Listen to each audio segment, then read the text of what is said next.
Meron notification ngayon si Orange App regarding e-invoice. So lahat ba ay required na mag-switch na to e-invoice starting December 31, 2026. Pero bago natin yan sagutin, ito po muna si Mami Chris. Sa mga contents ko dito ay tungkol sa BIR ng mga online sellers and small business owners at paano maging seller dito sa TikTok and sa Orange App. Kung gusto nyo po na mga gantong contents, i-follow nyo lang po. So ang tanong, lahat ba ay required na mag-issue ng e-invoice? Base dito sa Revenue Regulation number 11, 2025, sino ang mga kasali dito? Ito yung mga taxpayers engaged in e-commerce.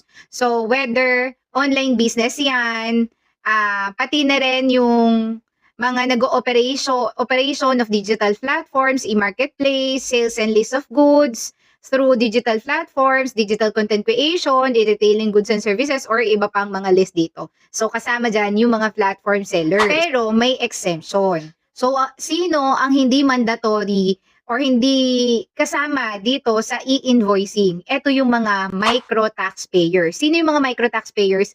Ito yung less than 3 million yung kanilang gross sales annually. So kung ikaw ay kasama sa micro taxpayers, hindi ka required na mag-switch to e-invoice. So pwede mo pa rin gamitin yung manual invoice mo. Pero kung ikaw ay VAT taxpayer, ikaw po ay kailangan ng mag-issue ng e-invoice starting December 31 regardless of the amount. Pero kung ikaw ay isang micro taxpayers at gusto mo rin na maging e-invoice yung gamitin mo, pwede rin naman. So pwede tayo mag-voluntary opt-in to use e-invoice kaysa sa manual invoicing. So yun lang mga momshies, ito naman ay sa December 31, 2026 pa naman. Pero binibigyan na tayo ng awareness ni platform para kung sakali ay hindi kayo mabigla sa bagong regulation na i-implement nila.